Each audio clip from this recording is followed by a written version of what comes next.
Estaba escondida detrás del árbol de la esquina, viendo el camión de mudanzas estacionado frente a lo que él creía que seguía siendo mi hogar. Una hora antes había recibido el mensaje de Matías. Mamá, vamos para tu casa. Paola y yo nos mudamos ahí. Tú vas a tener que buscar otro lugar. Ya vamos llegando con el camión. Así, sin más. Sin preguntarme, sin consultarme, como si fuera una empleada en mi propia casa. Como si los 30 años que vivía ahí no significaran nada. Pero lo que mi hijo no sabía es que ya no era mi casa. Hace 6 meses la vendí sin decirle a nadie.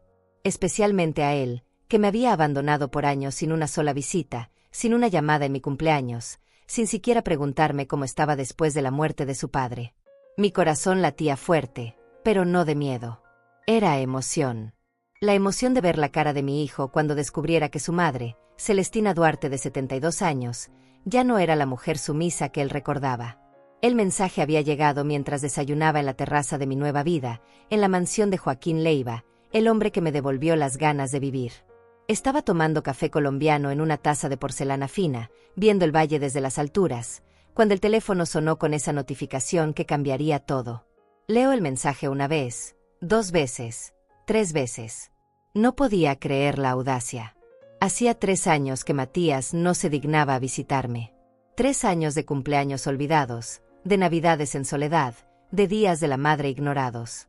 3 años en los que fui transparente para él, excepto cuando necesitaba que le prestara dinero o cuando quería presumir con sus amigos que tenía una madre que vivía en una casa bonita en el centro de la ciudad. Pero ahora, de repente, necesitaba esa casa. Y por supuesto, yo tenía que irme. Sin consulta, sin conversación, sin la más mínima consideración hacia la mujer que le dio la vida.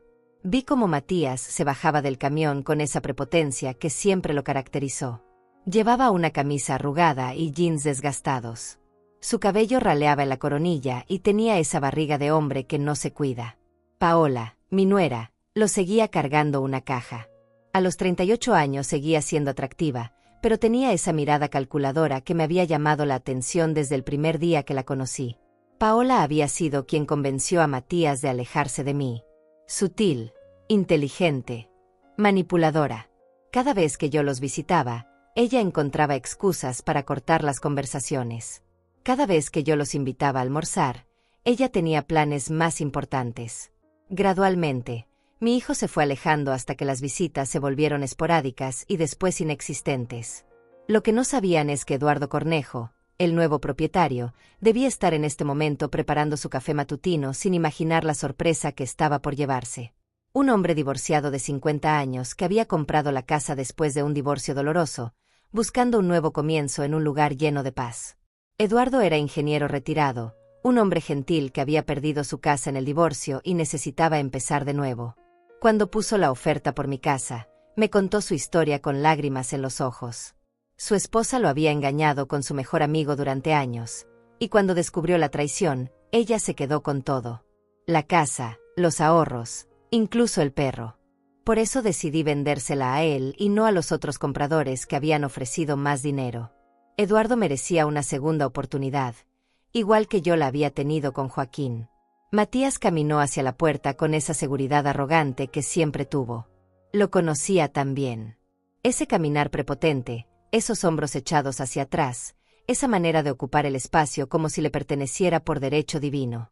Era igualito a su padre en los peores momentos, cuando creía que el mundo giraba alrededor de él. Ni siquiera tocó el timbre.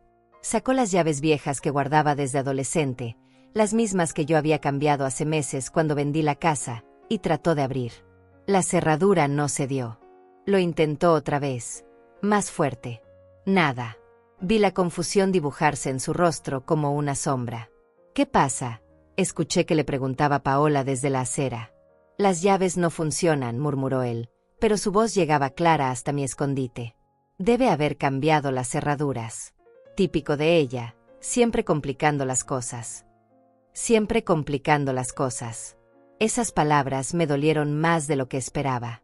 Para él, cualquier decisión que yo tomara sin consultarle era una complicación. Como si mi vida entera fuera un obstáculo para sus planes. Finalmente tocó el timbre. 1 vez, 2 veces, 3 veces con impaciencia creciente.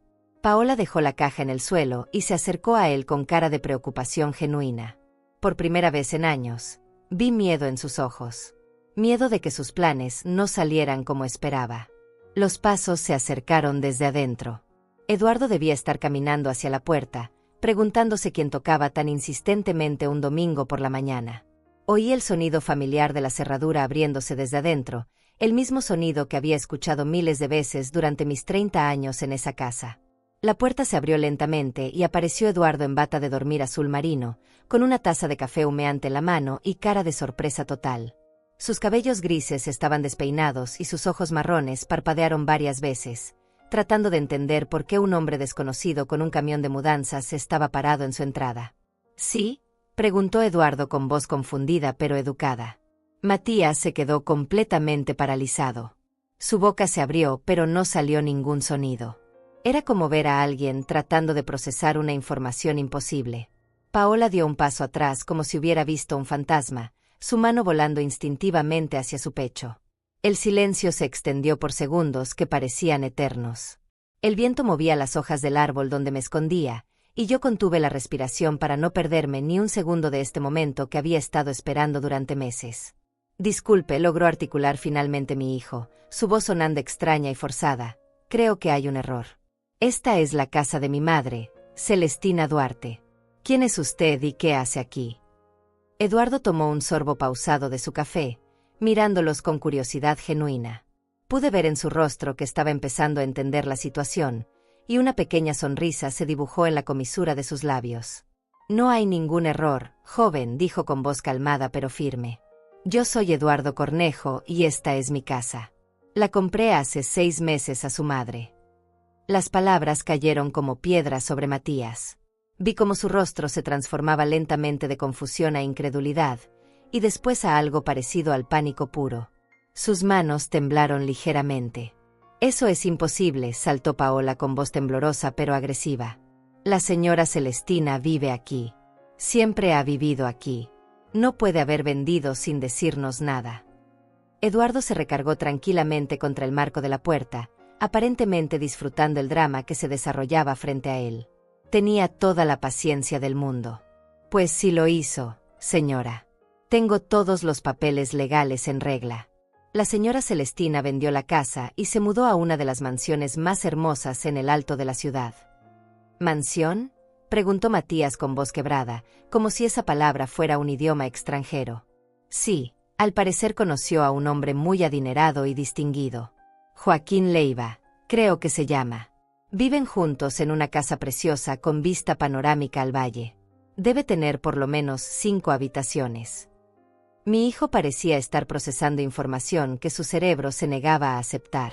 Su madre, la viuda solitaria y abandonada que la había dejado atrás, no solo había vendido la casa familiar sin consultarle, sino que estaba viviendo una vida de lujo con otro hombre. Desde mi escondite, sonreí por primera vez en años. Una sonrisa real, profunda, liberadora. Pero no siempre fue así. Hubo un tiempo en que mi vida giraba completamente alrededor de Matías, cuando él era el centro de mi universo y yo vivía solo para verlo feliz. Durante 30 años en esa casa, construí cada rincón pensando en él. Cada mueble, cada decoración, cada planta del jardín estaba puesta ahí para crear el hogar perfecto para mi hijo. Recuerdo cuando tenía 8 años y llegaba corriendo del colegio gritando «¡Mamá!» antes de cruzar la puerta. Sus pequeños pies corrían por el pasillo de baldosas que yo mantenía siempre impecable, y se lanzaba a mis brazos oliendo a tiza y a recreo.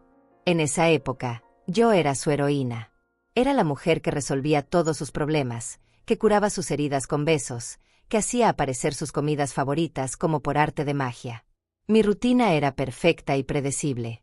Me levantaba a las 5:30 de la mañana, preparaba el desayuno mientras él se alistaba para el colegio. Huevos revueltos con queso, jugo de naranja recién exprimido y pan tostado cortado en triángulos, exactamente como le gustaba. Después lo llevaba al colegio en el auto, siempre cantando las mismas canciones que él había escogido para el viaje. Las mañanas eran para limpiar la casa hasta que brillara.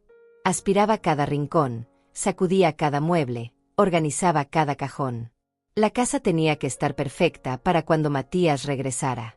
Lavaba su ropa con el suavizante que más le gustaba, planchaba hasta sus pijamas, Organizaba su cuarto como si fuera un hotel de 5 estrellas. Los lunes cocinaba su estofado favorito.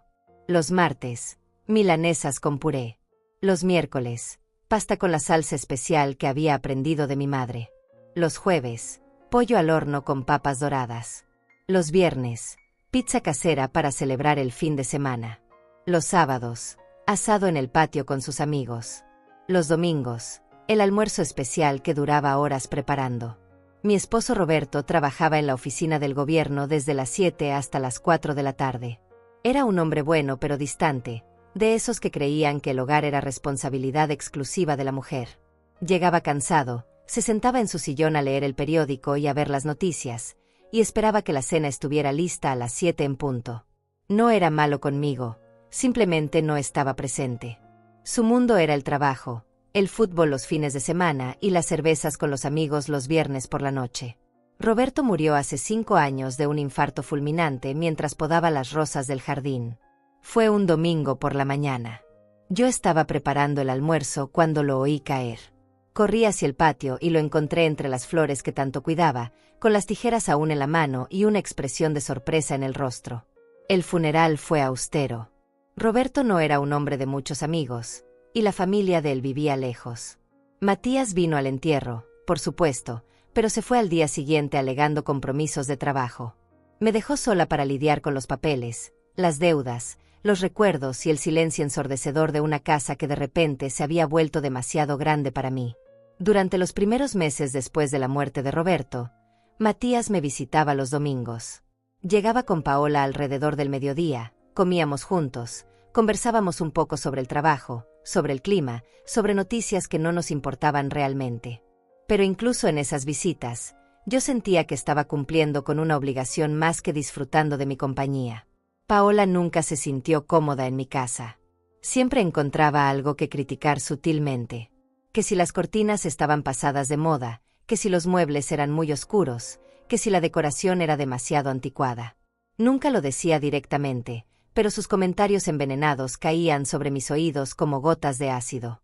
Celestina, ¿no has pensado en renovar un poco la sala? Con tantos años, debe estar pidiendo un cambio, decía mientras pasaba su dedo por el respaldo del sofá que Roberto y yo habíamos comprado para celebrar nuestro 10º aniversario. ¿No te parece que esta casa es demasiado grande para ti sola? Debe ser muy costoso mantenerla, agregaba mientras miraba las plantas del jardín que yo cuidaba con tanto amor. Matías nunca la contradecía.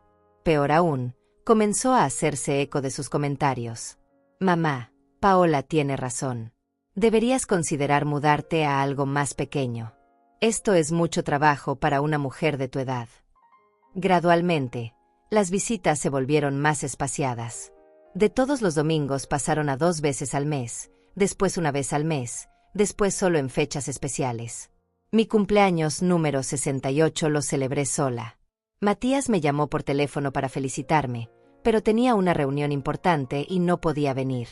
La Navidad de ese año fue especialmente dolorosa. Preparé la cena tradicional como siempre, puse la mesa para 3 personas con la vajilla buena, decoré la casa con las luces que a Matías le gustaban desde niño. Ellos llegaron tarde, comieron rápido y se fueron temprano porque tenían una fiesta con los amigos de Paola. Me quedé sola limpiando los platos, guardando las sobras que durarían días, apagando las luces navideñas que de repente se sentían más tristes que festivas. Esa noche, por primera vez, me pregunté si había valido la pena sacrificar toda mi juventud por un hijo que ahora me veía como una carga. Pero en ese entonces yo seguía aferrada a la esperanza de que las cosas cambiarían. Creía que era solo una etapa, que Matías estaba ocupado construyendo su vida y que eventualmente regresaría a valorar nuestra relación.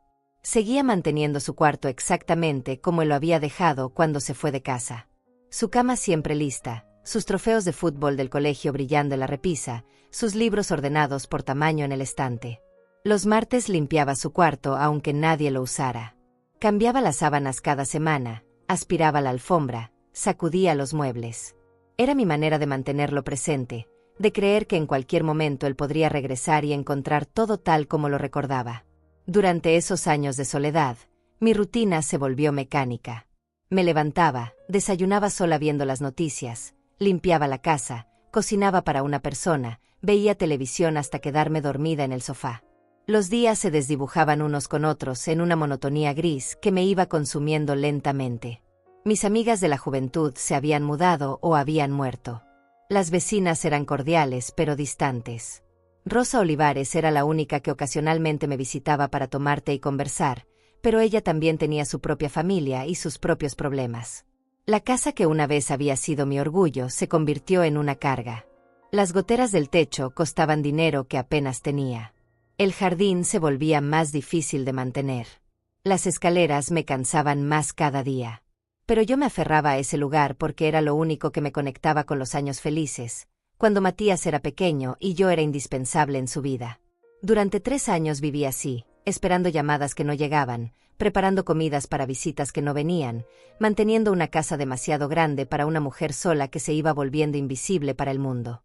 Hasta que una tarde de lluvia, mientras tomaba té en la cocina viendo caer las gotas por la ventana, me hice la pregunta que cambiaría todo: ¿qué estoy haciendo con mi vida? Tenía 69 años, estaba sola, cansada y esperando la muerte como si fuera una liberación. Mi hijo me había abandonado emocionalmente, mi esposo había muerto, y yo me había convertido en una sombra de la mujer que solía ser. Esa noche, por primera vez en décadas, lloré. Lloré por todos los años perdidos, por todas las oportunidades desperdiciadas, por toda la vida que había dejado pasar mientras esperaba que otros me dieran un propósito. Pero cuando terminé de llorar, algo había cambiado dentro de mí. Una chispa de rebeldía que creía extinta comenzó a encenderse lentamente. Y ahí fue cuando decidí que era hora de vivir para mí. Todo cambió una tarde de abril cuando decidí limpiar el ático. Había estado posponiendo esa tarea durante meses, pero la casa se sentía cada vez más pesada y necesitaba deshacerme de cosas que ya no servían. Entre cajas polvorientas y recuerdos olvidados, encontré una caja que no recordaba haber guardado ahí. Estaba marcada con la letra de Roberto, papeles importantes, 1998. Dentro había documentos viejos, facturas pagadas, fotos familiares, en el fondo, un sobre amarillento que jamás había visto. Mi corazón se aceleró cuando reconocí la letra de mi esposo en el frente: para Celestina, abrir solo en caso de emergencia. Con manos temblorosas abrí el sobre. Dentro había una carta escrita a mano y varios documentos doblados. La carta comenzaba así: mi querida Celestina, si estás leyendo esto es porque ya no estoy contigo. Hay cosas que nunca tuve el valor de decirte en vida, pero que necesitas saber. Roberto había estado ahorrando dinero en secreto durante más de 20 años. Tenía una cuenta bancaria que yo desconocía completamente, con una suma que me dejó sin aliento. Pero eso no era todo. También había invertido en varios terrenos en las afueras de la ciudad, terrenos que ahora valían una fortuna debido al crecimiento urbano. Todo esto es tuyo, decía la carta. Lo hice pensando en tu futuro, en que algún día pudiera ser libre de hacer lo que quisiera sin depender de nadie. Perdóname por no habértelo dicho antes, pero quería que fuera una sorpresa para cuando más lo necesitaras. Me senté en el suelo del ático, rodeada de polvo y recuerdos, leyendo una y otra vez esas palabras. Roberto, el hombre distante que creía conocer completamente, había estado planeando mi independencia en secreto durante décadas. Mientras yo me sacrificaba por Matías, mi esposo había estado construyendo mi libertad. Esa misma tarde fui al banco con los documentos. La empleada, una mujer joven de sonrisa amable, verificó todo y me confirmó que efectivamente había una cuenta a mi nombre con una cantidad de dinero que multiplicaba por 10 lo que yo pensaba que teníamos. Los terrenos también estaban a mi nombre, y según las cotizaciones actuales, valían más de lo que habíamos pagado por la casa. Por primera vez en años, me sentí mareada de emoción en lugar de tristeza. Caminé por las calles del centro como en una nube, viendo todo con ojos nuevos. De repente, el mundo estaba lleno de posibilidades que nunca había considerado. Pero cuando llegué a casa esa noche, la realidad me golpeó de nuevo. La casa silenciosa, la cena para una persona, la televisión como única compañía. Todo el dinero del mundo no podía llenar el vacío emocional que se había instalado en mi pecho. Fue entonces cuando recordé a Rosa Olivares y su invitación persistente. Celestina, deberías venir conmigo al club social los jueves. Hay mucha gente interesante, actividades, baile. No puedes quedarte encerrada para siempre. Siempre había rechazado sus invitaciones porque me parecía inapropiado para una viuda reciente. Pero esa noche, con la carta de Roberto aún en mis manos, Me di cuenta de que él mismo me había dado permiso para ser feliz. El jueves siguiente me arreglé con más cuidado del que había puesto en años. Me puse el vestido azul que Roberto me había regalado para nuestro último aniversario, me maquillé ligeramente y me peiné de una manera que me hacía ver más joven. Rosa casi se desmaya de la sorpresa cuando aparecí en su puerta. Celestina, no puedo creer que finalmente hayas decidido acompañarme. Te ves hermosa. El club social estaba lleno de gente de nuestra edad. Había música en vivo, mesas con juegos de cartas, una pista de baile donde las parejas se movían lentamente al ritmo de boleros. Por primera vez en años, me sentí parte de algo más grande que mi tristeza. Fue ahí donde lo conocí. Joaquín Leiva estaba sentado solo en una mesa cerca de la ventana, observando a los bailarines con una sonrisa melancólica. Era un hombre distinguido de unos 65 años, cabello plateado perfectamente peinado, traje elegante pero no ostentoso, y unos ojos verdes que brillaban con inteligencia y gentileza. Rosa me presentó como si hubiera estado esperando ese momento durante años. Joaquín, te presento a mi querida amiga Celestina. Celestina, él es Joaquín Leiva. Es viudo también y acaba de regresar de vivir en España. Joaquín se levantó con una elegancia natural y besó mi mano como un caballero de otra época. Es un placer conocerte, Celestina. Rosa me ha hablado mucho de ti. Su voz era suave pero firme, con un ligero acento que delataba años viviendo en el extranjero.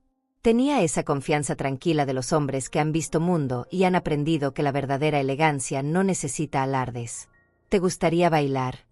Me preguntó después de conversar durante una hora sobre música, viajes y libros. Hacía más de 10 años que no bailaba. Roberto nunca fue aficionado al baile, y después de su muerte la idea me había parecido imposible. Pero algo en la manera gentil en que Joaquín me extendió la mano me hizo decir que sí. En la pista de baile, me di cuenta de que mi cuerpo aún recordaba cómo moverse al ritmo de la música. Joaquín era un bailarín experto pero paciente, guiándome con suavidad hasta que recuperé la confianza. Por primera vez en años, me sentí como una mujer en lugar de solo una madre o una viuda. Tienes una sonrisa hermosa, me dijo mientras bailábamos un bolero lento.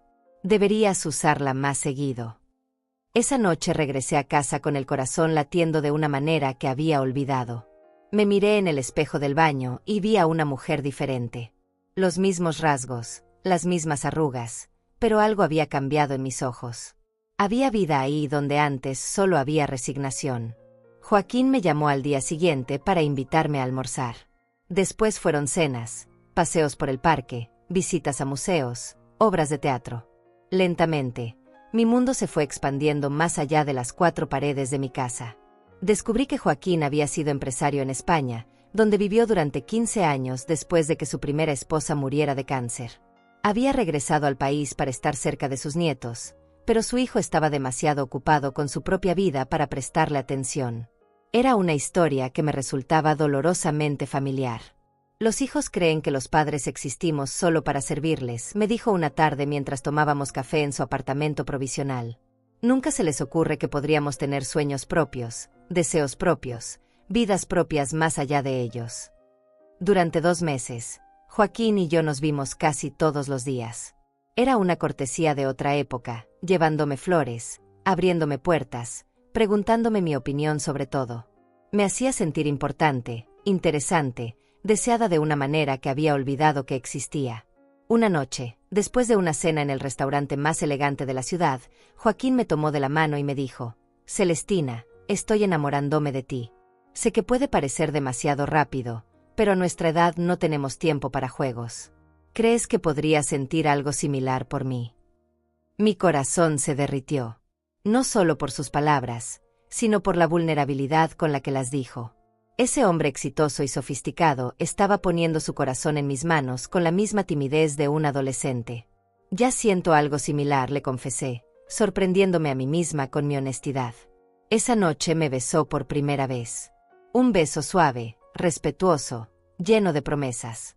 Un beso que me recordó que seguía siendo una mujer capaz de amar y ser amada. Pero sabía que había obstáculos por delante. Matías no sabía nada de Joaquín. Durante esos meses de transformación, mi hijo había estado ausente como siempre, llamándome ocasionalmente para preguntar cómo estaba, pero sin interés real en la respuesta. Joaquín tenía una casa hermosa en las colinas, una mansión moderna con vista panorámica al valle. Me gustaría que la vieras, me dijo una tarde. Y me gustaría que consideraras la posibilidad de vivir ahí conmigo. La propuesta me dejó sin palabras. No era solo una invitación a vivir juntos, era una invitación a una vida completamente nueva. Una vida donde yo sería la protagonista en lugar de un personaje secundario en la historia de otra persona. Esa noche, sola en mi casa, me hice las preguntas difíciles. ¿Estaba lista para dejar todo atrás? ¿Qué diría Matías? ¿Tenía derecho a ser feliz después de tantos años de sacrificio? Pero cuando vi la carta de Roberto sobre mi mesa de noche, supe la respuesta. Él había trabajado en secreto durante años para darme exactamente esta oportunidad. La oportunidad de elegir mi propia felicidad. Al día siguiente llamé a Joaquín y le dije que sí. La decisión de vender la casa vino naturalmente después de eso. Si iba a empezar una nueva vida, tenía que cerrar completamente el capítulo anterior. La casa estaba llena de recuerdos hermosos, pero también de tristeza y soledad. Era hora de dejarla ir. Puse la casa en venta sin decirle a Matías. No porque quisiera lastimarlo, sino porque finalmente había entendido que mi vida no necesitaba su aprobación. Eduardo Cornejo fue el primer comprador que vino a verla, y supe inmediatamente que era la persona correcta. Su historia de traición y nuevo comienzo resonó profundamente conmigo. Le vendí la casa por un precio justo, no por el dinero, sino porque merecía la misma oportunidad de felicidad que yo había encontrado. El día que firmamos los papeles, le entregué las llaves con lágrimas en los ojos. No de tristeza, sino de liberación. Por primera vez en décadas, estaba tomando una decisión completamente mía. 3 días después me mudé a la mansión de Joaquín. Y no le dije nada a mi hijo. Los primeros días en la mansión de Joaquín fueron como vivir en un sueño. Despertar cada mañana en una cama con sábanas de seda, en una habitación con ventanales enormes que daban al valle, con el sonido de los pájaros en lugar del tráfico de la ciudad. Joaquín me había dado toda la libertad para decorar y cambiar lo que quisiera, pero la casa ya era perfecta tal como estaba. Tenía una cocina moderna con electrodomésticos que parecían sacados del futuro, una biblioteca llena de libros en español e inglés, un jardín con flores que nunca había visto y una piscina donde Joaquín nadaba todas las mañanas. Era un mundo completamente diferente al que había conocido durante 70 años. Pero en el silencio de las tardes, cuando Joaquín salía a sus reuniones de negocios y yo me quedaba sola en esa casa inmensa, comenzaron a llegar las dudas. ¿Había hecho lo correcto? ¿Era justo desaparecer de la vida de Matías sin explicaciones? ¿Qué pensaría él cuando se enterara? Una tarde, mientras organizaba mis pocas pertenencias en el vestidor que Joaquín había vaciado completamente para mí, encontré una foto de Matías a los 10 años. Estaba en su uniforme de fútbol, con una sonrisa enorme y el brazo alrededor de mis hombros después de un partido que había ganado. Yo llevaba puesta una blusa amarilla que él había escogido para mí esa mañana, diciendo que era mi blusa de la suerte. Me senté en el borde de la cama con la foto en las manos, recordando a ese niño que corría hacia mí cada vez que anotaba un gol, que me pedía que le leyera cuentos antes de dormir, que me decía te amo, mamá sin ninguna razón especial. ¿Cuándo se había convertido ese niño amoroso en el hombre frío que me había abandonado? Empecé a repasar los años, buscando el momento exacto en que todo cambió. Tal vez fue cuando entró a la universidad y comenzó a avergonzarse de nuestro barrio de clase media. Recuerdo que empezó a pedirme que no fuera a buscarlo a la universidad porque sus amigos tenían chofer. O tal vez fue cuando conoció a Paola, con su familia adinerada y sus aires de superioridad. Paola había sido sutil al principio. Nunca me insultó directamente, pero tenía esa manera de hacerme sentir pequeña con comentarios aparentemente inocentes. «Ay, señora Celestina, qué linda su sala. Tan auténtica. Tan de los años 80. Oh, su comida está deliciosa, aunque yo ya no puedo comer tanto condimento. El doctor dice que no es bueno para la piel». Poco a poco, Matías comenzó a hacer eco de sus comentarios. Dejó de elogiar mi comida. Empezó a llegar tarde a los almuerzos familiares. Se quedaba menos tiempo en cada visita. Siempre tenía una excusa: trabajo, compromisos sociales, cansancio. Pero ¿había sido realmente culpa de Paola? ¿O había sido culpa mía por permitirlo? ¿Había malcriado tanto a Matías que él creía tener derecho a tratarme como una empleada? ¿O tal vez el problema era más profundo, ¿Algo que venía de la manera en que Roberto y yo lo habíamos educado? Roberto nunca fue muy cariñoso con Matías. Era un padre presente pero distante, de esos que creen que la disciplina es más importante que el afecto. Tal vez Matías había aprendido de él que las mujeres estaban ahí para servir y que el amor se daba por sentado en lugar de cultivarse. Durante las noches de insomnio en mi nueva cama, me atormentaba pensando en todas las señales que había ignorado. Como aquella vez que Matías cumplió 30 años y yo organicé una fiesta sorpresa en la casa. Invité a todos sus amigos del colegio, cociné durante días, decoré cada rincón. Cuando él llegó y vio la celebración, en lugar de alegrarse, se molestó. «Mamá, ya no tengo 15 años. Estas cosas ya no van conmigo», me dijo frente a todos los invitados. Yo me disculpé, avergonzada, y me encerré en la cocina el resto de la noche mientras él disfrutaba la fiesta que había criticado. Esa noche debería haber entendido que algo estaba muy mal, pero en lugar de confrontarlo, me convencí de que estaba pasando por una etapa difícil. O como aquella Navidad, cuando le regalé un suéter que había tejido durante meses. Era de lana fina, con un diseño complicado que había aprendido viendo tutoriales en internet. Me había tomado 3 meses terminarlo, trabajando cada noche después de hacer todos los quehaceres. Matías lo desenvolvió, lo miró por 2 segundos y dijo: «Gracias, mamá. Está muy artesanal». Nunca se lo puso. Meses después lo vi en una bolsa de donaciones en su casa. ¿Por qué había permitido que me tratara así? ¿Por qué había aceptado migajas de afecto de mi propio hijo? ¿Era porque tenía tanto miedo de perderlo que prefería una relación dolorosa a no tener relación en absoluto? Joaquín notó mis noches de insomnio y mis silencios durante el desayuno. Una mañana, mientras tomábamos café en la terraza, me tomó de la mano con esa gentileza que lo caracterizaba. «¿Estás pensando en tu hijo?», me preguntó. No necesitaba responder. Mis ojos se llenaron de lágrimas que había estado conteniendo durante días. «Celestina, mi amor, déjame contarte algo sobre mi propia experiencia», dijo con voz suave. Cuando decidí mudarme a España después de la muerte de mi primera esposa, mi hijo mayor me dijo que era una traición a su memoria. Me acusó de ser egoísta, de abandonar la familia, de olvidar todo lo que habíamos construido juntos. Se quedó en silencio por un momento, mirando hacia el valle. Estuve a punto de quedarme por culpa. Pero entonces me di cuenta de algo. Él no estaba preocupado por mi felicidad. Estaba preocupado por su comodidad. Estaba acostumbrado a tenerme disponible cuando me necesitara, y mi independencia lo incomodaba. Sus palabras resonaron en mi pecho como campanas. Me fui a España de todas maneras. Durante los primeros años, apenas hablamos. Él estaba furioso porque había tomado una decisión sin consultarle, como si mi vida fuera propiedad suya.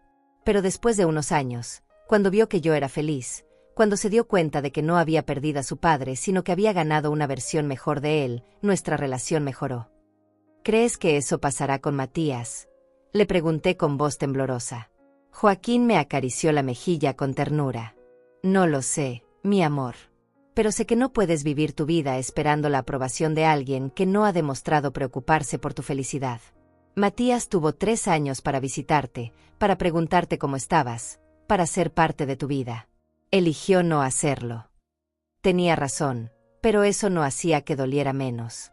Durante 70 años, mi identidad había estado completamente ligada a ser la madre de Matías. Sin ese rol, ¿quién era yo realmente? «Eres Celestina Duarte», me dijo Joaquín esa noche, como si hubiera leído mis pensamientos. «Eres una mujer inteligente, hermosa, generosa, con mucho amor para dar.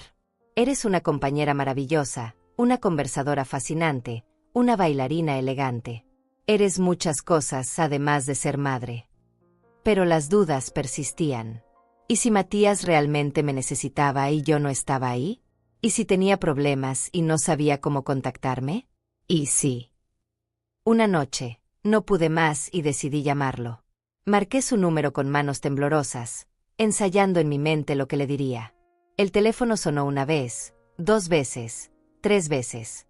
«Hola, mamá», contestó con voz distraída. Podía escuchar la televisión de fondo. «Hola, mi amor. ¿Cómo estás?»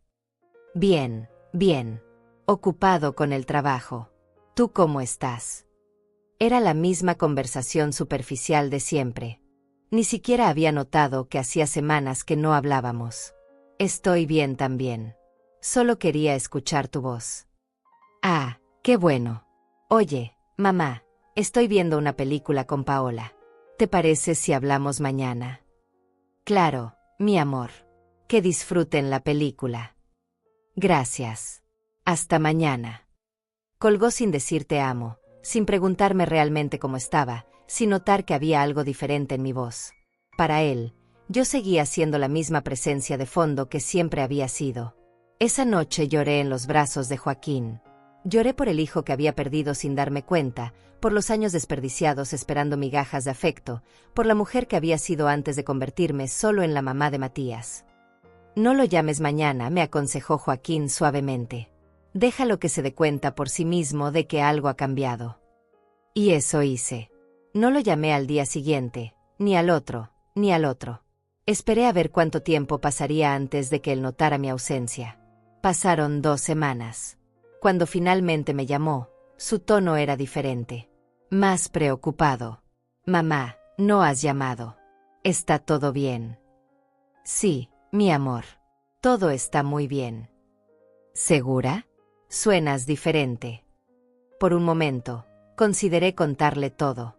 Sobre Joaquín, sobre la casa vendida, sobre mi nueva vida. Pero algo me detuvo. La certeza de que él no llamaba porque me extrañara, sino porque había notado que su rutina había cambiado. Estoy perfectamente, Matías. Solo he estado ocupada. ¿Ocupada con qué? La pregunta me sorprendió. Hacía años que no me preguntaba en qué ocupaba mi tiempo. Con cosas mías, respondí vagamente. Hubo un silencio incómodo. Bueno, está bien. Cuídate, mamá. Tú también, mi amor. Esa conversación fue la última que tuvimos antes de que él decidiera aparecer con el camión de mudanzas. Ahora, escondida detrás del árbol viendo su cara de shock absoluto, me daba cuenta de que todas mis dudas habían sido infundadas. Matías no había notado mi ausencia hasta que necesitó algo de mí. No había venido a visitarme por amor o preocupación. Había venido porque necesitaba mi casa.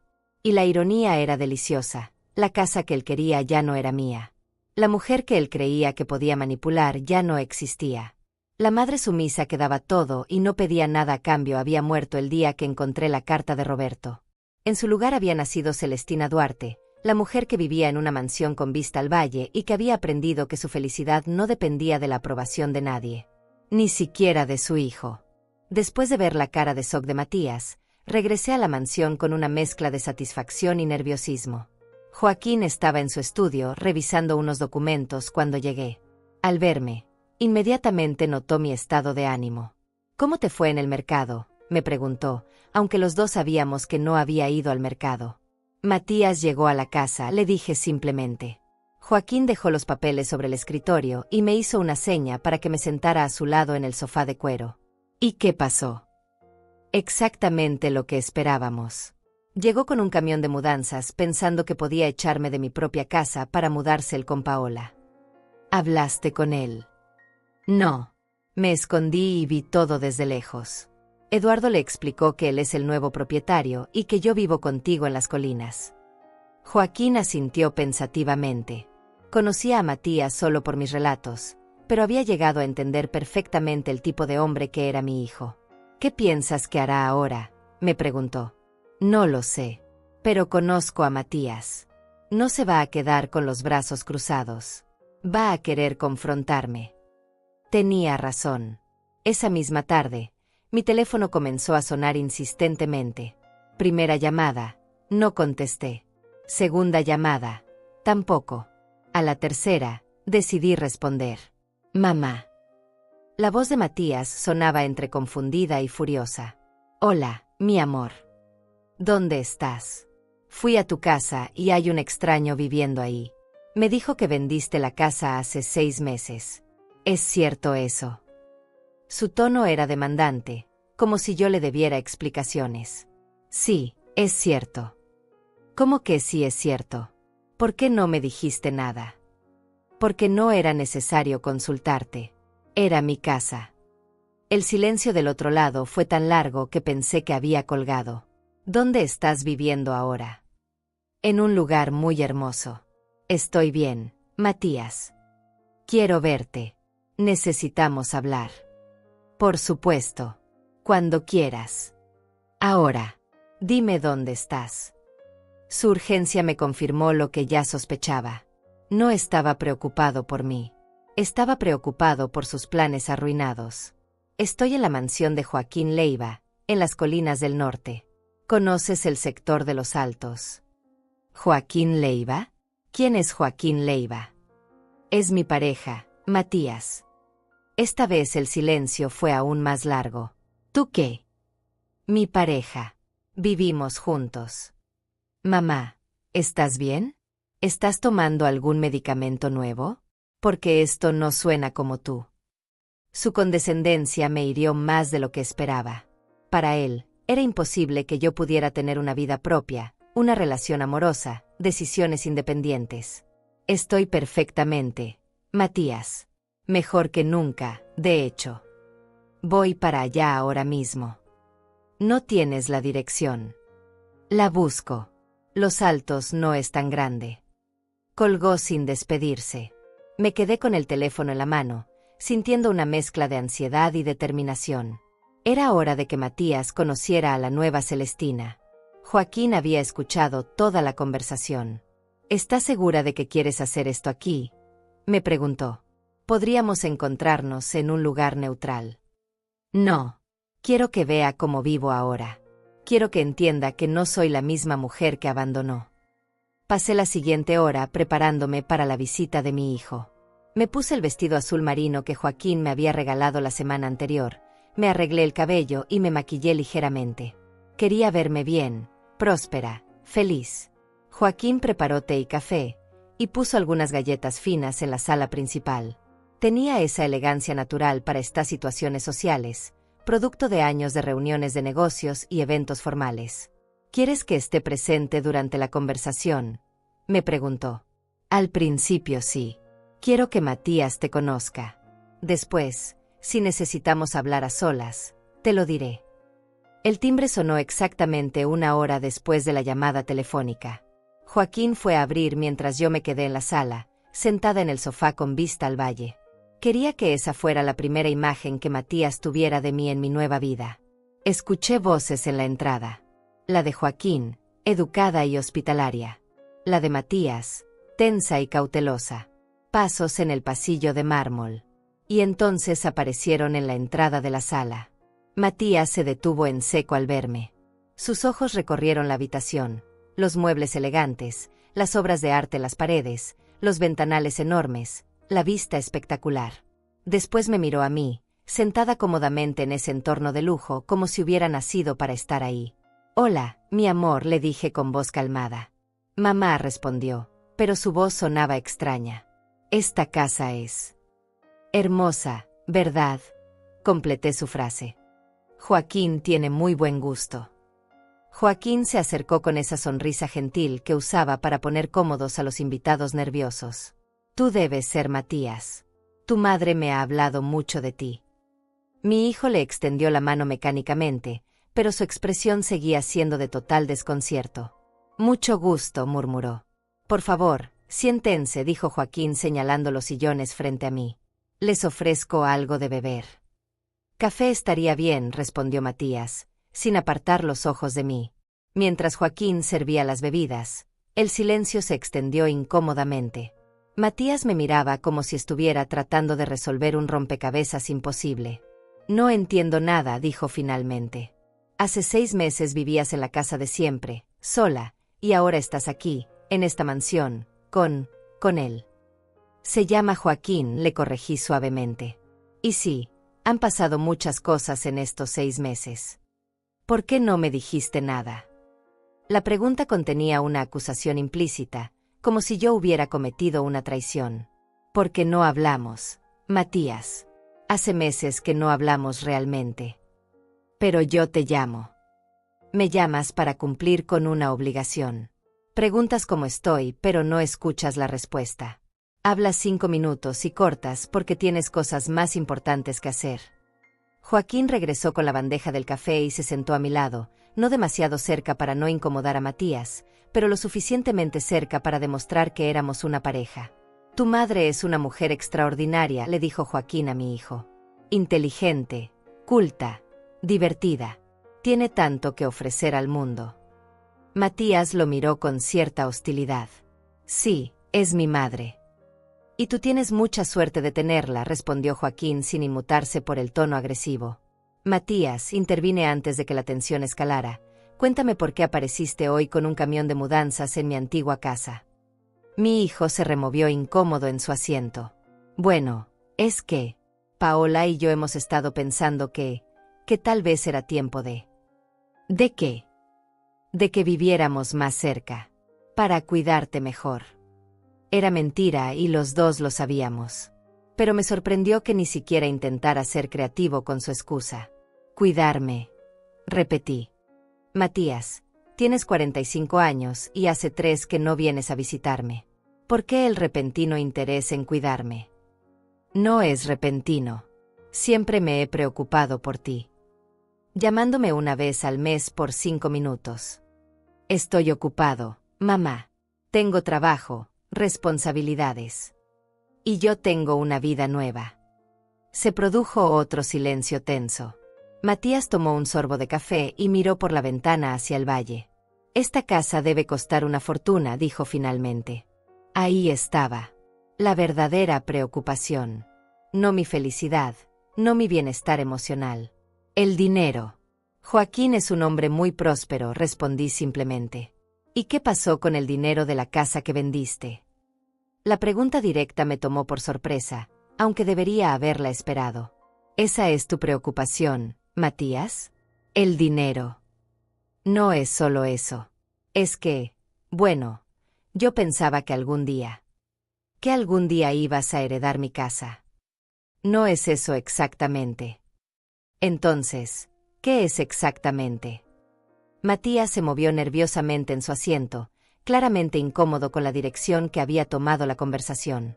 Es que no entiendo por qué tomaste decisiones tan importantes sin consultarme. Porque son mis decisiones, Matías. Mi vida, mi casa, mi dinero, mi futuro.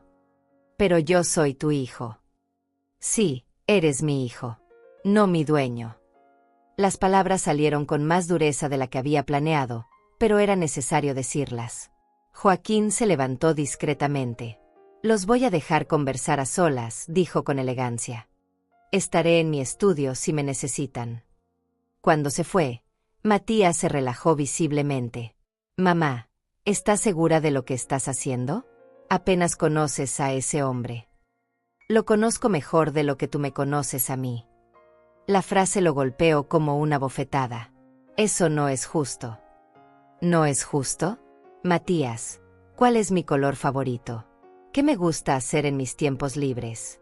¿Cuál fue mi sueño frustrado de juventud? ¿Qué me hace feliz además de ser tu madre? Se quedó en silencio, incapaz de responder una sola pregunta. Joaquín sabe todo eso y mucho más, continué.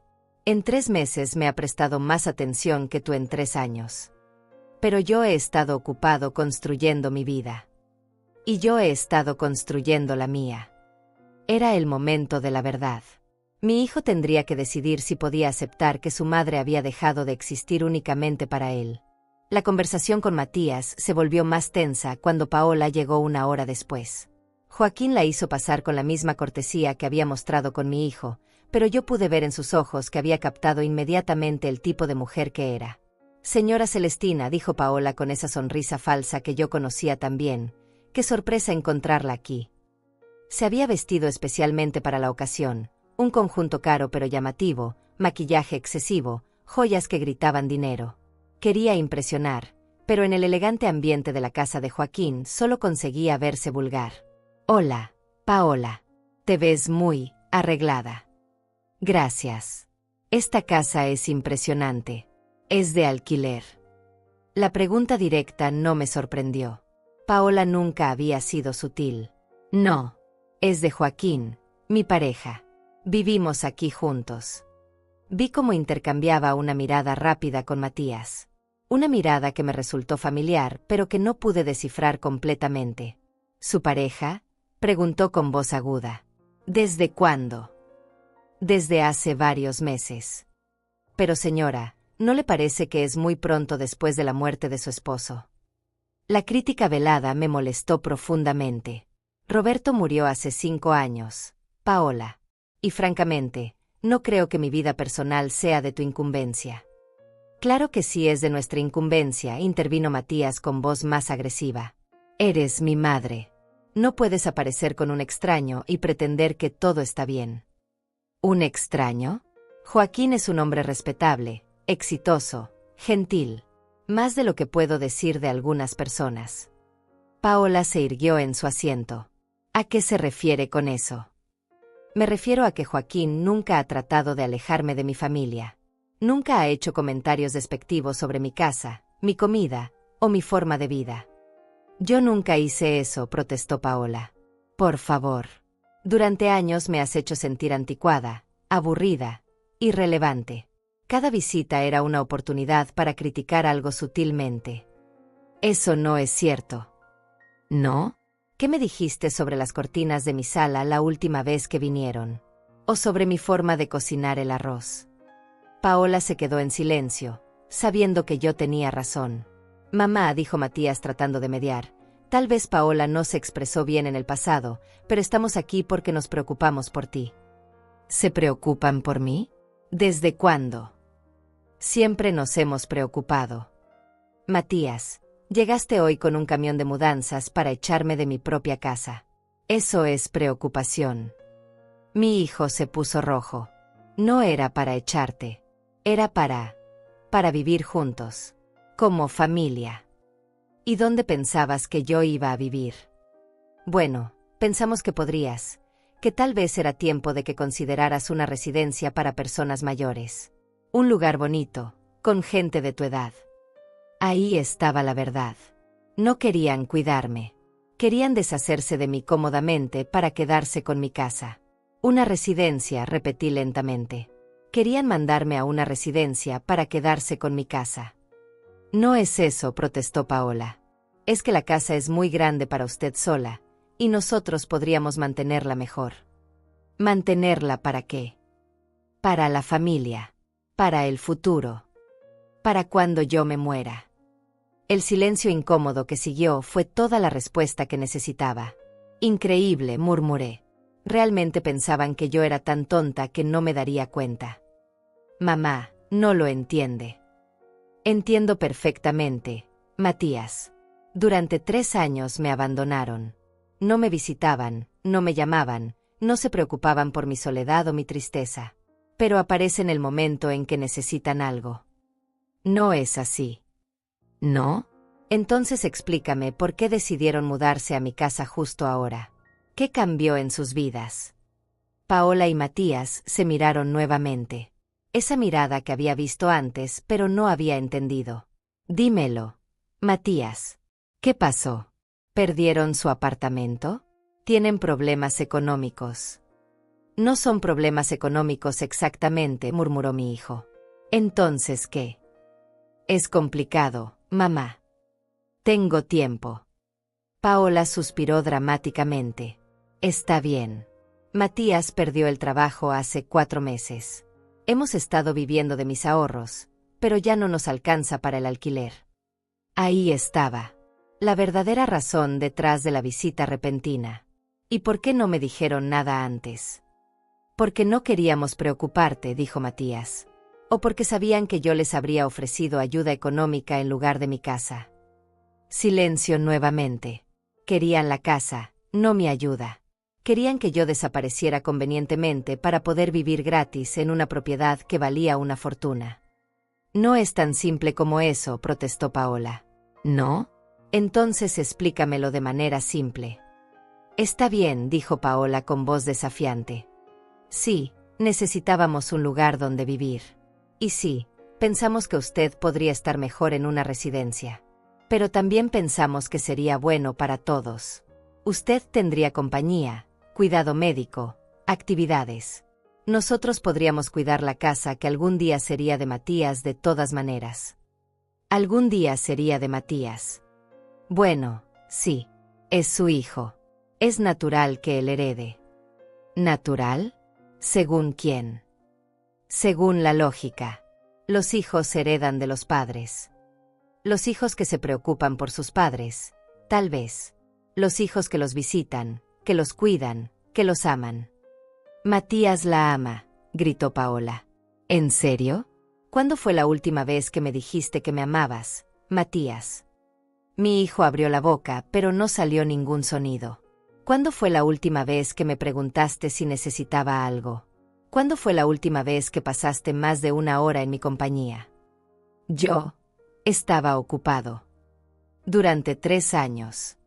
Mamá, sé que no he sido el mejor hijo, pero... No, Matías. No has sido ningún tipo de hijo. Has sido un extraño que me llamaba ocasionalmente por obligación. Eso no es justo, explotó Paola. Usted no entiende las presiones que tenemos. El trabajo, las responsabilidades. ¿Y qué crees que tuve yo durante 40 años criándolo? ¿Crees que fue fácil? Pero esa era su obligación. Era su hijo. Y él era mi obligación. Pero ustedes no son mi obligación. La frase cayó como una bomba en el silencio de la sala. Vendí mi casa porque quise. Me mudé aquí porque quise. Y si decido dejarle mi herencia a la caridad en lugar de a un hijo que me abandonó, también será porque quise. No puede hacer eso, susurró Paola. Puedo hacer exactamente lo que quiera con mi vida y mi dinero. Pero nosotros contábamos con... ¿Contaban con qué? ¿Con que yo me muriera pronto y convenientemente? ¿Con que fuera tan tonta que no me daría cuenta de sus intenciones? Matías se puso de pie bruscamente. Esto no tiene sentido. Obviamente ese hombre te ha lavado el cerebro. ¿Joaquín? Joaquín me devolvió la autoestima que ustedes me quitaron. Me recordó que soy una mujer completa, no solo una madre descartable. No eres descartable. ¿No? Entonces, ¿por qué llegaron hoy con un camión para echarme de mi casa? No tuvieron respuesta para eso. Me puse de pie también, sintiéndome más fuerte de lo que me había sentido en años. La visita terminó. Pueden irse. Mamá. Pueden irse, Matías. Y no vuelvan hasta que estén listos para tratarme con el respeto que merezco. Los vi irse, derrotados y confundidos, sin entender cómo la mujer sumisa que creían conocer se había convertido en alguien que no podían manipular. Cuando la puerta se cerró, Joaquín apareció a mi lado y me tomó de la mano. ¿Estás bien? Estoy perfecta, le dije. Y por primera vez en años, era verdad. 3 días después del confronto con Matías y Paola, estaba tomando té en la terraza cuando Rosa Olivares vino a visitarme. La había llamado el día anterior para contarle todo lo que había pasado, y ella había insistido en venir a verme en persona. Celestina, te ves radiante, me dijo mientras se acomodaba en la silla frente a mí. Este lugar es un paraíso.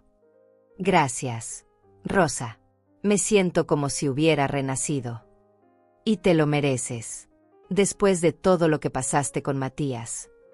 Hizo una pausa y me miró con una expresión extraña. Aunque hay algo que debo contarte. ¿Qué cosa? Rosa tomó un sorbo de té, claramente nerviosa. ¿Recuerdas que te dije que conocía a Paola desde antes de que se casara con Matías? Sí, me dijiste que la habías visto en el club social. Bueno, hay más que eso. Rosa dejó la taza sobre la mesa. La conocía porque ella intentó seducir a mi hermano Eduardo hace 5 años. ¿Tu hermano? La información me confundió por un momento. Pero Eduardo murió hace... No, no. Mi hermano Eduardo vive. Estás pensando en mi cuñado Ramón, que murió en el accidente. Eduardo es mi hermano menor, el ingeniero. Algo se removió en mi estómago. Un presentimiento incómodo. ¿Cómo se apellida tu hermano? Cornejo. Eduardo Cornejo. El mundo se detuvo a mi alrededor. Eduardo Cornejo. El hombre que había comprado mi casa. El hombre que había abierto la puerta cuando Matías llegó con el camión. Rosa, dije con voz temblorosa, ¿tu hermano Eduardo es el que compró mi casa? ¿Qué? Rosa me miró confundida. No, Celestina. Mi hermano vive en España desde hace años. Se fue después de su divorcio. Pero el hombre que compró mi casa se llama Eduardo Cornejo y me dijo que se había divorciado recientemente. Rosa palideció. Eso es imposible. Mi hermano Eduardo está en Madrid, dirigiendo una empresa de construcción. Hablé con él la semana pasada. Mi corazón comenzó a latir aceleradamente. Si Eduardo Cornejo no era quien decía ser, entonces ¿quién era el hombre que vivía en mi antigua casa? Rosa, necesito que me ayudes. ¿Tienes alguna foto reciente de tu hermano? Sí, claro. Sacó su teléfono y me mostró varias fotos familiares. Mira, esta es de la Navidad pasada. El hombre en las fotos era completamente diferente al Eduardo que yo conocía. Más alto, más delgado, con el cabello rubio y ojos azules. Nada que ver con el Eduardo moreno de ojos marrones que había comprado mi casa. Rosa, esto es muy extraño. El hombre que compró mi casa no es tu hermano. ¿Pero por qué alguien usaría el nombre de Eduardo? Una idea terrible comenzó a formarse en mi mente. ¿Qué me dijiste sobre Paola y tu hermano? Que ella lo persiguió durante meses cuando él estaba separándose de su esposa. Iba al club, se le acercaba, le enviaba mensajes. Eduardo me contó que ella le había dicho que estaba enamorada de él, pero que también mencionó varias veces que él tenía mucho dinero. ¿Y qué pasó? Eduardo se mudó a España y nunca más supo de ella. Hasta que un día me la encontré en el brazo de Matías, presentándose como su novia. Las piezas del rompecabezas comenzaron a encajar de una manera aterradora. Rosa, ¿qué más sabía Paola sobre tu hermano? Bueno, él había contado que era ingeniero, que tenía propiedades, que había estudiado en la Universidad Técnica. También le mencionó que pensaba regresar al país algún día para comprar una casa y establecerse. Dios mío, murmuré. Creo que Paola le dio toda esa información a alguien más. ¿A quién? No lo sé, pero tengo una sospecha horrible.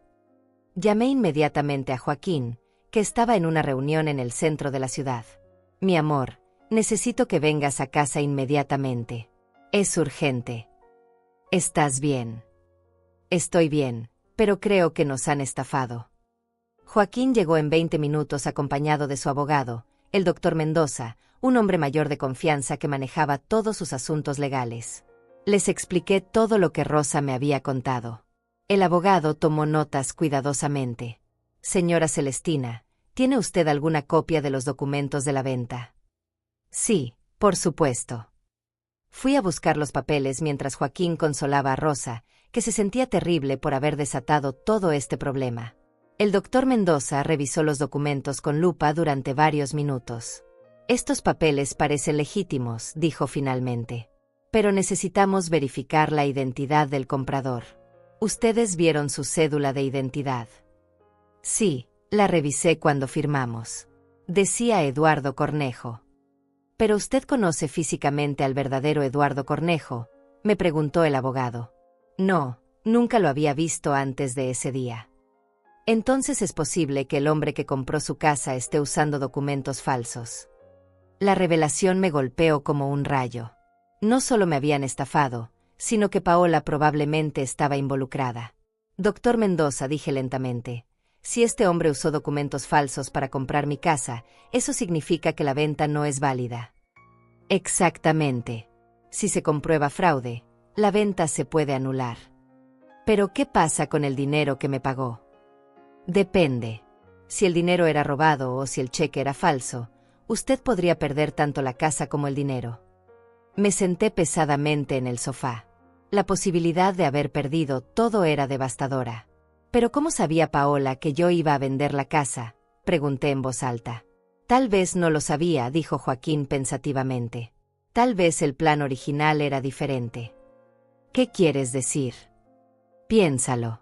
Si Matías perdió el trabajo hace 4 meses, y ellos aparecieron hoy con un camión para echarte de tu casa, tal vez habían estado planeando esto durante meses.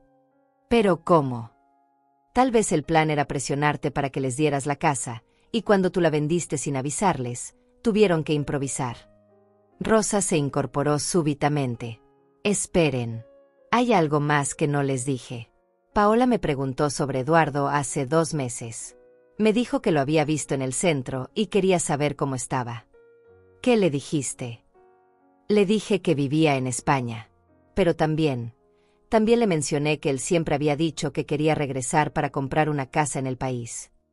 Rosa, dijo Joaquín con voz grave, es posible que Paola haya buscado a alguien que se pareciera a tu hermano para que se hiciera pasar por él. Dios mío, es posible. Ella conocía todos los detalles de su vida. El doctor Mendoza cerró los documentos. Necesitamos ir a la policía inmediatamente. Esto es fraude con documentos falsificados, y posiblemente sea parte de una conspiración más grande. Mientras nos preparábamos para ir a hacer la denuncia, no podía dejar de pensar en la ironía de la situación. Matías y Paola habían tratado de quitarme mi casa, pero en el proceso habían revelado una estafa de la que yo era víctima. ¿Sabes qué es lo más irónico de todo esto?, le dije a Joaquín mientras subíamos al auto. ¿Qué? Que si Matías no hubiera sido tan codicioso, nunca habríamos descubierto que me estafaron. ¿Y eso te molesta? No, respondí sorprendiéndome a mí misma.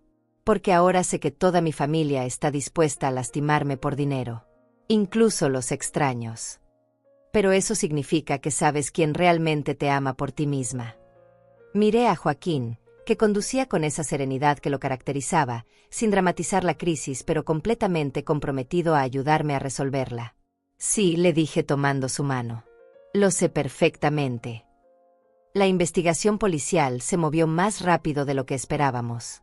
El detective González, un hombre experimentado en casos de fraude, nos citó a su oficina al día siguiente con información que me dejó sin aliento. Señora Duarte, tengo buenas y malas noticias, comenzó mientras organizaba varios documentos sobre su escritorio. La buena noticia es que recuperará su casa.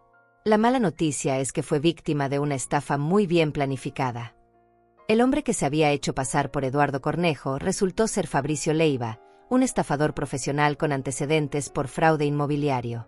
Había usado documentos falsificados tan perfectos que habían engañado incluso al notario. ¿Pero cómo consiguió mi información personal?, pregunté. Ahí viene la parte más difícil, señora. Su nuera, Paola Roldán, está involucrada en la estafa. Aunque ya lo sospechaba, escucharlo confirmado oficialmente me golpeó como una bofetada. ¿Cómo? Fabricio Leiva es su primo. Paola le proporcionó toda la información sobre usted, sus rutinas, sus finanzas, sus planes de vender la casa. También le consiguió la identidad del verdadero Eduardo Cornejo a través de su amistad con Rosa Olivares. Joaquín tomó mi mano mientras el detective continuaba. El plan era que Fabricio comprara la casa con dinero falsificado, se quedara con la propiedad, y después Paola convencería a su hijo de mudarse ahí cuando usted estuviera en una residencia. Básicamente, iban a robarle la casa con su propia familia como cómplice. Y el dinero que me pagó era real, pero robado. Fabricio había estafado a otras familias en ciudades vecinas. Lo arrestamos ayer en su casa. Perdón, en la casa de usted. Matías sabía algo de esto. El detective consultó sus notas. Según nuestras investigaciones, su hijo no estaba al tanto de los detalles de la estafa. Paola le había dicho que usted había regalado la casa a un amigo y que podrían convencerlo de vendérsela barata. Matías creía que era solo una oportunidad de negocio. Era típico de mi hijo. No había querido saber de dónde venía la oportunidad, solo había asumido que podía aprovecharse de ella. ¿Qué va a pasar ahora? Fabricio ya está arrestado. Paola será detenida esta tarde. La venta se anula automáticamente y usted recupera la propiedad completa. El dinero que recibió podrá quedárselo como compensación por los daños, aunque será parte de la evidencia durante el juicio. Salimos de la comisaría en silencio. Joaquín manejaba pensativamente mientras yo procesaba toda la información. ¿Quieres ir a ver tu casa?, me preguntó. Todavía no. Primero quiero hablar con Matías. Lo llamé desde el auto. Su teléfono sonó varias veces antes de que contestara. Hola, mamá. Estaba a punto de llamarte. ¿Ah, sí? ¿Para qué? Para disculparme por lo del otro día. Paola y yo hablamos y nos dimos cuenta de que nos comportamos mal. ¿Dónde está Paola ahora? En casa. ¿Por qué? Matías, necesito que vengas a la mansión inmediatamente. Solo tú. ¿Pasó algo? Sí, pasó algo. Ven ahora. Una hora después, Matías llegó visiblemente nervioso. Joaquín nos dejó solos en la sala. Mamá, ¿qué pasa? Te escuchas muy seria. Siéntate, Matías. Le conté todo lo que habíamos descubierto. Vi cómo su expresión cambiaba gradualmente de confusión a shock, después a horror. Eso es imposible, murmuró. Paola no haría algo así. La policía la arrestó hace una hora. ¿Qué? Se puso pálido. ¿De qué la arrestaron? De fraude, conspiración y estafa. Tu esposa y su primo me robaron la casa, Matías. Pero ella me dijo que tú habías regalado la casa a un amigo. ¿Y no te pareció extraño? ¿No se te ocurrió preguntarme directamente? Yo pensé que estabas enojada conmigo y que por eso no me habías dicho nada. Matías, ¿alguna vez te preguntaste de dónde sacó Paola la información sobre esa supuesta oportunidad de negocio? Ella dijo que había oído rumores. ¿Rumores? Sobre mi vida privada. Mi hijo se cubrió la cara con las manos. Dios mío, mamá, yo no sabía nada de esto. Tienes que creerme. Te creo que no sabías los detalles, pero sabías que algo no estaba bien y elegiste no hacer preguntas. ¿Qué va a pasar con Paola? Va a ir a la cárcel. Y probablemente tú vas a tener que divorciarte si no quieres que te asocien con sus delitos. Pero yo la amo. Amas a una mujer que estafó a tu propia madre. Matías se quedó en silencio por varios minutos. No sé qué hacer, dijo finalmente. Yo sí sé qué vas a hacer. Vas a ir a la policía y vas a contar todo lo que sabes. Vas a cooperar completamente con la investigación. Y después vas a decidir si quieres tener una relación honesta conmigo o si prefieres seguir el camino de tu esposa. ¿Me perdonarías? Después de todo esto, ¿podrías perdonarme? La pregunta me sorprendió por su sinceridad.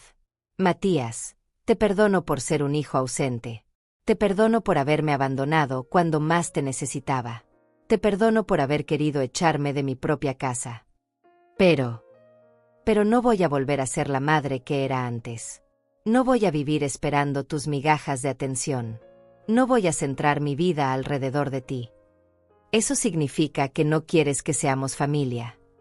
Significa que si quieres ser mi familia, vas a tener que esforzarte. Vas a tener que llamarme porque realmente quieres saber cómo estoy. Vas a tener que visitarme porque disfrutas mi compañía. Vas a tener que tratarme como a una persona completa, no como a una madre que existe solo para servirte. ¿Y si no puedo? Si soy demasiado egoísta. Entonces serás honesto conmigo y con ti mismo, y cada uno seguirá su camino.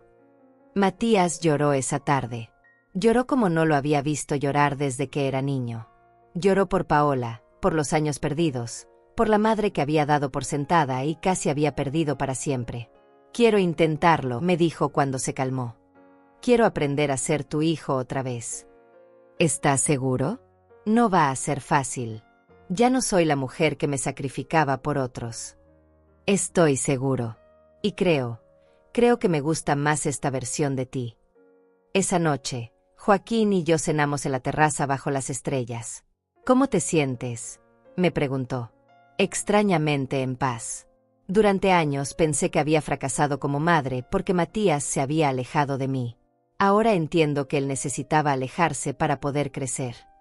¿Y Paola? Paola me hizo un favor sin saberlo. Me obligó a ver la verdad sobre mi familia y sobre mí misma. ¿La odias? No. La compadezco. Debe ser terrible vivir así, siempre tramando, siempre mintiendo, nunca confiando en nadie. Joaquín me besó suavemente. Te amo por ser así de generosa.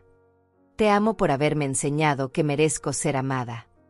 Al día siguiente fuimos a recuperar mi casa. Eduardo, o mejor dicho, Fabricio, había sido removido por la policía. Las llaves estaban otra vez en mis manos. Caminé por las habitaciones vacías, recordando los años felices y los tristes. Ya no sentía nostalgia. Sentía gratitud por todo lo que esa casa me había enseñado. ¿Qué vas a hacer con ella?, me preguntó Joaquín. Venderla. Esta vez a una familia de verdad. ¿No te da tristeza? No. Mi hogar está contigo ahora. Puse la casa en venta nuevamente. Esta vez, una joven pareja con un bebé la compró. Cuando les entregué las llaves, vi en sus ojos la misma ilusión que Roberto y yo habíamos tenido 30 años atrás. Que sean muy felices aquí, les dije. Y lo decía en serio. La justicia siguió su curso.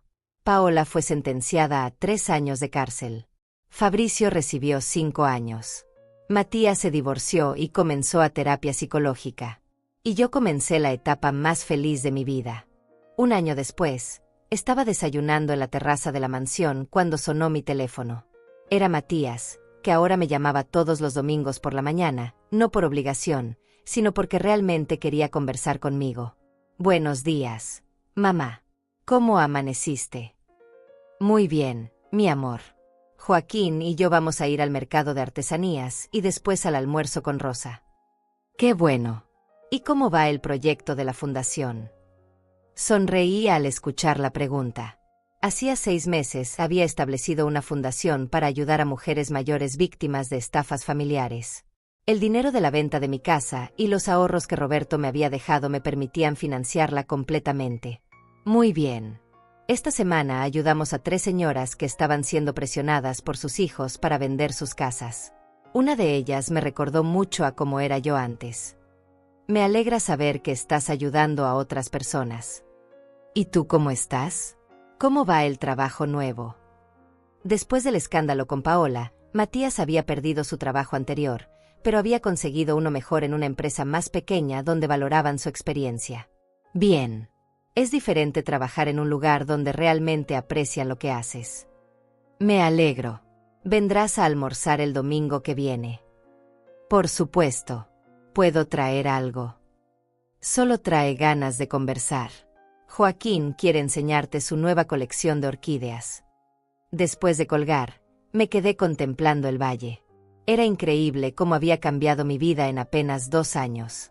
De ser una viuda solitaria que vivía esperando migajas de atención, me había convertido en una mujer activa, enamorada, con propósito y con una relación honesta con mi hijo. Joaquín salió a la terraza con 2 tazas de café recién hecho. Era Matías. Sí, va a venir el domingo. Me gusta cuando viene. Se nota que realmente quiere estar aquí. Era cierto. Después de la crisis con Paola, Matías había empezado terapia y había trabajado mucho en entender por qué había sido tan distante conmigo. Las visitas ahora eran naturales, relajadas, llenas de conversaciones reales. ¿Sabes qué me dijo la semana pasada? Le conté a Joaquín. Que ahora entiende por qué su padre y yo nos enamoramos. Dice que antes no podía ver mis cualidades porque solo me veía como mamá, pero que ahora puede ver a la mujer completa. Es un buen hijo cuando se lo propone. Sí, lo es. Solo necesitaba crecer. Esa tarde fuimos al centro de la ciudad para una reunión de la fundación. Había decidido llamarla Nuevos Horizontes porque eso era exactamente lo que ofrecía, la posibilidad de ver la vida desde una perspectiva diferente. En la reunión estaba Antonia Roldán, una señora de 75 años cuyos hijos la habían convencido de vender su casa para mudarse a un apartamento pequeño. Cuando llegó a nosotros, estaba deprimida y confundida, sintiéndose culpable por dudar de las intenciones de su familia. Señora Celestina, me dijo después de la reunión, no sé cómo agradecerle. Usted me ayudó a entender que tengo derecho a tomar mis propias decisiones. ¿Qué decidiste finalmente? Que no voy a vender mi casa. Si mis hijos quieren visitarme, son bienvenidos. Pero si solo quieren mi propiedad, pueden esperar a que me muera. Me reí con su respuesta directa. ¿Y cómo reaccionaron ellos? Al principio se molestaron. Pero después de unas semanas, mi hijo menor vino a disculparse. Dice que no se había dado cuenta de cómo me estaba presionando.